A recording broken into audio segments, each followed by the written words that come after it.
My Lords, this rich debate has been bursting with good ideas for the government, so I don't want to repeat proposals but add to them.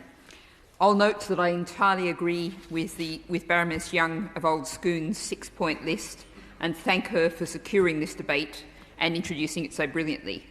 I agree with the noble lady Baroness Parmenter that the World Trade Organisation talks must enter the 21st century and put the climate emergency centre of its progress. And I agree with the noble lady Baroness Boycott that Alok Sharma, having done a fine job in Glasgow, should be given his own apartment, although I will add that the real change we need to see is in the Treasury. It has to take a revolutionary step, follow New Zealand, in throwing out the nonsensical neoliberal idea that resources are all infinite or substitutable. You cannot have infinite growth on a finite planet. The planet is at or beyond its limits, and the climate is only one of those limits. Now, I have already asked the noble lady, the Leader of the House, if the UK will sign up to the Beyond Oil and Gas Alliance that's so leading the way on fossil fuels, and if we would counteract one of the great failures of COP26 and put money into loss and damage. But I took the answer that I got as a firm no, so I won't ask the noble Lord the Minister to overrule that. And I think after what we heard from the noble lady Baroness Sheehan, we've got a pretty good idea why we're not signing up to BOGA. So I've got two requests to the noble Lord the Minister. As the noble lady Baroness Boycott said, being there at COP, it was entirely evident how dominant fossil fuel delegates were. So will the noble Lord the Minister commit to demanding that at COP27 the fossil fuel advocates are expelled? They were the largest delegation at COP26, 503 of them. Now, the comparable World Health Organization tobacco control talks, ban big tobacco.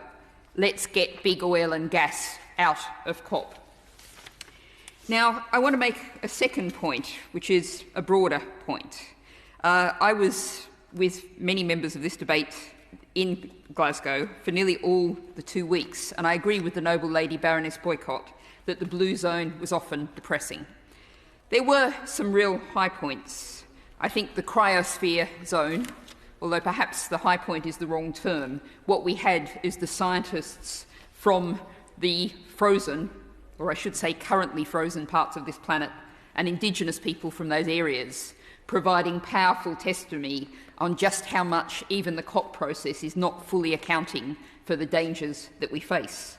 There was the peatland pavilion and water and health pavilions that were starting to tie together the Sustainable Development Goals, the understanding that we have to have system change, not climate emergency. But the real innovation, the energy, the hope was in what I call the shadow COP, or you might call it the alternative COP, on the streets with 100,000 people, many of them young, who came out despite COVID-19 and some truly classic Glasgow weather to deliver the voice of urgency, the voice of innovation and change. And so many different halls, informal gatherings, She Changes Climate, another brilliant gathering there. People campaigning for ecocide, with which I've talked to the noble Lord the Minister before. Now, Dr. Salim Samimul Hook, the director of the International Centre for Climate Change and Development based in Bangladesh, didn't call it the alternative COP. He called it the good COP, as opposed to the bad COP.